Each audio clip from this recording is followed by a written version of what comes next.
జై శ్రీరామ్. మిత్రులారా, నేను ఇంతకుముందు చేసిన వీడియోలో మనం అందరం కలిసి పర్యావరణాన్ని కాపాడాలని చెప్పాను. అంటే ఏ ఒక్కరో దాని పర్యావరణాన్ని ఎవరో రక్షిస్తారు అని అనుకోకుండా మనం ప్రతి ఒక్కరికి కూడా బాధ్యత ఉంది. మనము మన తోచినంత పర్యావరణాన్ని కాపాడాలి. అంటే పర్యావరణం అంటే ఏంటి అంటే చుట్టూ ఉన్న పరిసరాలు అన్నమాట. అంటే ఆ పరిసరాలు ఏముంటాయి? చెట్లు ఉంటుంది, భూమి ఉంటాయి, జంతువులు ఉంటాయి, పక్షులు ఉంటాయి, చాలా చెరువులు, నదులు, ఇవన్నీ కూడా పర్యావరణంలో భాగమే. ఇవన్నీ కూడా పరిశుభ్రంగా ఉంటేనే మనం ఆరోగ్యంగా ఉంటాం అన్నమాట. ఇప్పుడు ఏంది, రకరకాలుగా కూడా చెట్లను నాశనం చేయడము, పక్షులను హింసించడము, జంతువులను హింసించడము. అంటే మన దేశంలో ఉన్న పక్షులు, మన దేశంలోని జంతువులను మనం నాశనం చేస్తున్నాం. అలాగే భూభాగాన్ని నాశనం చేస్తున్నాం, చెరువులను, నదులను నాశనం చేస్తున్నాం. మరి ఇట్లా చేసుకుంటూ పోతే రాబోయే తరానికి ఏముంటాయి? అసలు మంచి మంచి జంతువులు, అంటే వాటిని అవే రక్షించుకునే శక్తి ఉన్న జంతువులు కానీ, పిల్లలను గుడ్లు పెట్టి అవేవే పోషించుకునే శక్తి ఉన్న పక్షులు కానీ ఏవి కూడా ఉండవు అన్నమాట, కనుమరుగైపోతాయి. మనం చూస్తున్నాం కదా ఈ మధ్య మన చేష్టల వలన ఎన్నో రకాల జంతువులను కానీ పక్షులను కానీ మనము చంపేస్తున్నాము. ఇప్పుడు పాములను అయితే విపరీతంగా చంపేస్తున్నారు. అవి హాని చేసినా చేయకపోయినా, హాని చేసే పాములు కొన్నే ఉంటే, హాని చేయనివి అంటే విషం లేనివి ఎన్నో ఉంటాయి కదా, వాటిని కూడా చంపేస్తున్నారు. అంటే మనకు అవసరం లేకపోయినా సరే, ఇప్పుడు కుక్కలను చూడండి, ఒక్కొక్క ఊర్లో 30 కుక్కలను చంపినారు, 100 కుక్కలను చంపినారు అని మనకు వార్త వస్తుంది.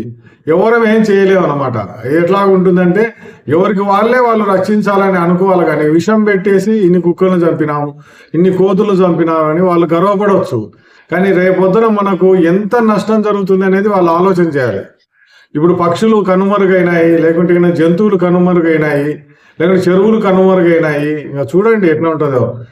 అసలు పర్యావరణం అంటే ఏముంటుంది? అంతటా ఎక్కడ చూసినా కూడా బూడిద బూడిద బూడిద ఉంటుంది. మనము అటువంటి వాతావరణంలో జీవించలేం కాబట్టి పర్యావరణాన్ని రక్షించాలని చెప్తాను. అందుకోసం మనం ఏం చేయాలి అనేది కూడా అది కూడా చెప్తాను. మనం ఏం చేయకూడదు, ఏం చేయాలి అనేది ఈ వీడియోలో నేను చెప్పదలుచుకున్నాను.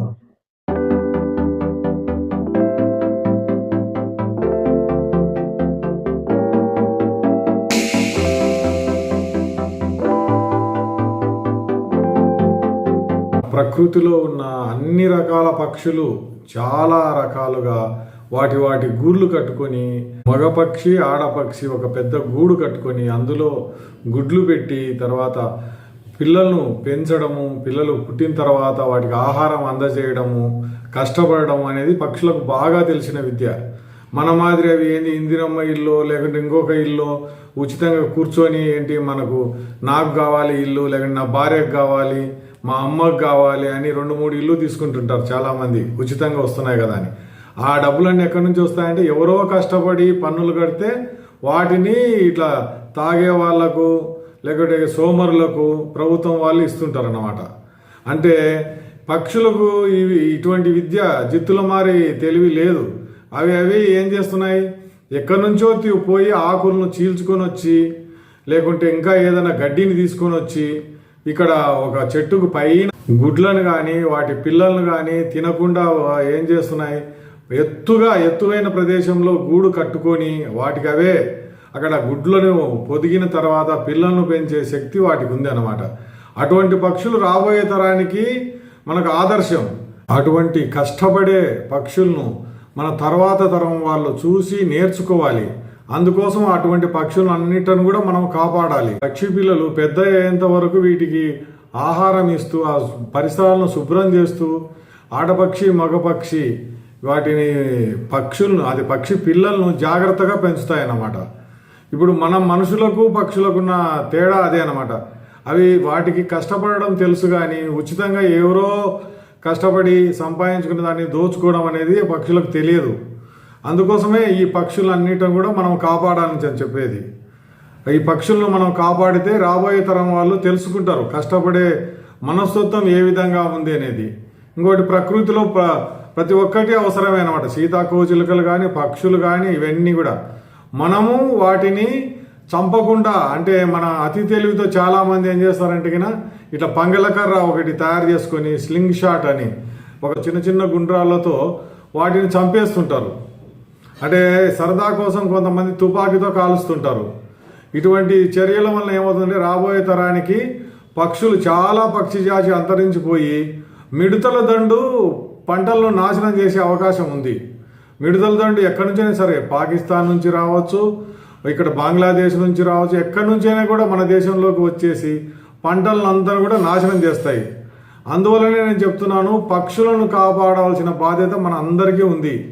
మనము మన చర్యల వల్ల ఏం చేయాలి అంటే కన్నా అయితే పక్షులకు కొద్దిగా దానా మనము ఏర్పాటు చేయాలి, వాటికి నీళ్లు ఏర్పాటు చేయాలి. ఇప్పుడు ఎండల కాలం చాలా విపరీతంగా ఉండొచ్చు, అది గమనించండి. మీరు కొద్దిగా 100 రూపాయలు 200 రూపాయలు ఖర్చు పెట్టి వాటికి కొన్ని గింజలు ఏర్పాటు చేసి నీళ్లు కూడా ఏర్పాటు చేస్తే ఇంకా కొన్ని పక్షులు ఇంకా కొద్ది కాలాల పాటు బతుకుతాయి.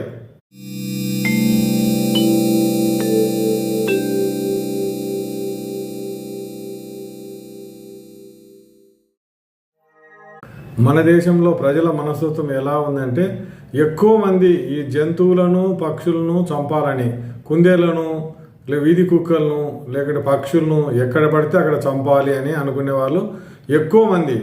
కానీ లక్షల్లో కొద్ది మంది ఉంటారనమాట. వాళ్ళేంటి ఈ పర్యావరణాన్ని కాపాడాలని పక్షులకు నీళ్లు గింజలు పెట్టడము, వీధి కుక్కలకు ఆహారం పెట్టడము, ఇంకా ఎన్నో కోతులకు టొమాటోలు అరటి పళ్ళు తీసుకుపోయి పెట్టడము, ఇట్లా ఎన్నో చేస్తున్నారన్నమాట. ఇంకా కొంతమంది అయితే పాములను కూడా రక్షించే వాళ్ళు ఉన్నారనమాట. పాములను రకరకాలుగా హింసిస్తుంటారు కదా, అక్కడ నుంచి పట్టుకొని పోయి ఎక్కడో అడవిలో వదిలేసేయడము, ఇట్లా చేస్తున్నారనమాట.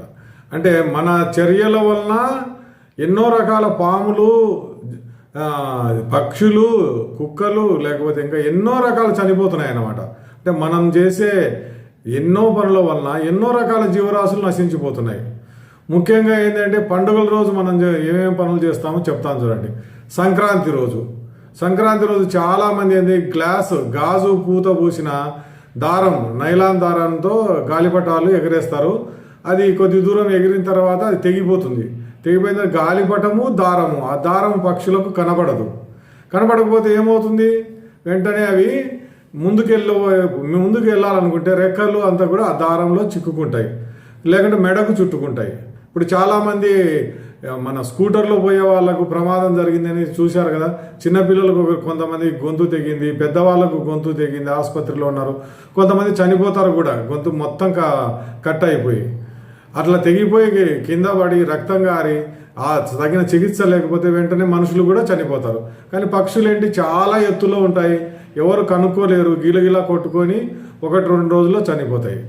తర్వాత దీపావళి రోజు ఏంటంటే చిన్నగా దీపాలు వెలిగించి మనం ఏదైనా కాకర పూలు కానీ చిన్న టపాకాయలు కానీ కాలుస్తారనేది లేదు. పెద్ద బాంబులు పైకి పోయిన తర్వాత మళ్ళీ పేలేటి అనమాట. దీంతో పక్షులు చాలా వరకు చనిపోతాయి. పక్షి పిల్లలు ఇంకా ఎక్కువ చనిపోతుంటాయి అన్నమాట. అంటే పెద్దగా అందే చనిపోతుంటాయి. తర్వాత దసరా రోజు మీరు తెలిసే ఉంటుంది, ఈ బ్లూ జే పాలపిట్ట తెలంగాణ రాష్ట్రానికి అది అధికారిక పక్షి అన్నమాట. అటువంటి పక్షిని ప్రభుత్వం వాళ్ళు ఏమి కాపాడలేదు, కానీ చాలామంది ప్రజలు ఏంటంటే వాటి మరణానికి కారణం అవుతున్నారు. అడవిలో నుంచి వల వేసి తీసుకొని వస్తారు. ఇక్కడ మంటపాలు ఉంటాయి కదా, దసరా రోజు మంటపాల్లో అక్కడే కట్టేస్తారు అన్నమాట దారంతో. దానికి నీళ్లు పెట్టరు, గింజలు పోయరు, అది కొద్ది రోజులకు చనిపోతారు అన్నమాట. అట్లా అందమైన పక్షులను మనము నాశనం చేసుకుంటున్నాం. నైలాన్ దారం ద్వారా కొన్ని పక్షులను చంపేస్తే, తర్వాత టపాకాయల ద్వారా అంటే పెద్ద బాంబులు అన్నమాట, వాటి ద్వారా కొన్ని పక్షులను చంపేస్తే ఈ పాలపిట్టలను దసరా రోజు పట్టుకొని వచ్చి చంపేస్తున్నారు అనమాట. కానీ కొద్దిమంది ఏంటి వాటికి గింజలందు పెడుతున్నారని చెప్తున్నారు కదా, అటువంటి మహానుభావులు ఉన్నారు, ఇటువంటి మహానుభావులు ఉన్నారనమాట. మరి చూడండి రాబోయే తరం ఎట్లుంటుంది. ఎక్కువ మంది ఎవరున్నారు, పక్షులను చంపేవాళ్ళు, జంతువులను చంపేవాళ్ళు వీళ్ళే ఉన్నారు. కాపాడేవాళ్ళు లక్షల్లో కొద్దిమంది. మరి భవిష్యత్తు ఎలా ఉంటుందనేది మనం నిర్ణయించుకోవాలి. పక్షులను కాపాడాలి, జంతువులను కాపాడాలి, పర్యావరణాన్ని కూడా రక్షించాలి.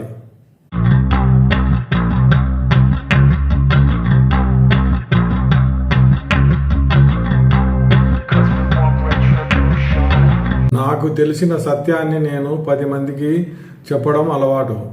ఇప్పుడు ప్లాస్టిక్ సంచుల వల్ల ఎన్నో నష్టాలు ఉన్నాయని 1997లోనే నేను తెలుసుకొని కరపత్రాల ద్వారా లేకుంటే ఇంకా పోస్టర్స్ ద్వారా స్టిక్కర్స్ ద్వారా కాలేజీలకు పాఠశాలకు వెళ్ళి చెప్పడం ద్వారా కూడా ప్రజలకు అవగాహన కల్పించాను. కానీ ఎంతమంది మారారు అనేది నాకు తెలియదు.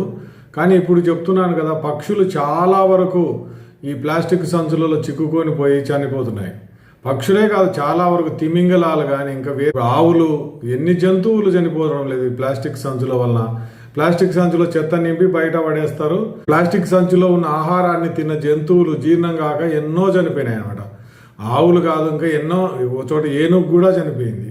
ఇంటి నుంచి సంచులు అంటే బట్ట సంచులు తీసుకెళ్తే మనము ప్లాస్టిక్ సంచులను పూర్తిగా మనం మానేసేయచ్చు. ఇప్పుడు మనకు చూస్తున్నాం కదా, బజార్లో నెమలీగలను అమ్మేవాళ్ళు మనకి ఎక్కువ ఉత్తరప్రదేశ్, బీహార్ కానీ ఇంకా ఎక్కువ చాలా ప్రదేశాల నుంచి వచ్చి ఇక్కడ అమ్ముతుంటారు అనమాట.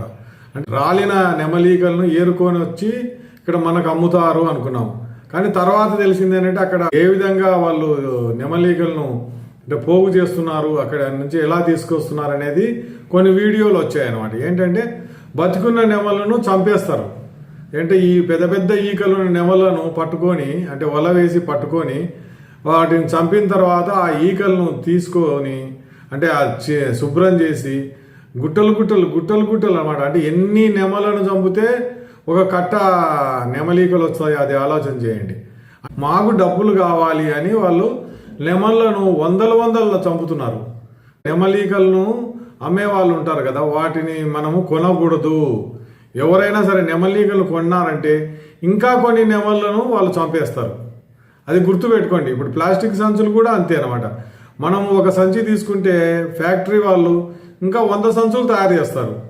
ఒకప్పుడు కొద్ది ఏదో వేల మీద లెక్క పెట్టగలిగే ఫ్యాక్టరీలే ఉండేవి ప్లాస్టిక్ సంచులు తయారు చేసేటి. ఇప్పుడు వేలు వేలు వచ్చేసినాయి. కాబట్టి మనం వాడే వాళ్ళదే తప్పు అని నేను తెలుసుకున్నాను, నేను మీకు చెప్తున్నాను. కాబట్టి మీరు ఆలోచన చేయండి. నెమలీకలను కొనడం కానీ ఈ ప్లాస్టిక్ సంచులను ఉచితంగా తీసుకోవడం కానీ చేస్తే ఈ పర్యావరణం చాలా వరకు కూడా నాశనం అయిపోతుంది. మీరు అది ఆలోచన చేసి విఘ్నతతో వ్యవహరిస్తారని నేను ఆశిస్తున్నాను.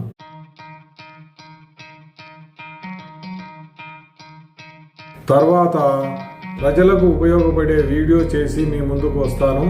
అంతవరకు సెలవు. నమస్తే. జై హింద్.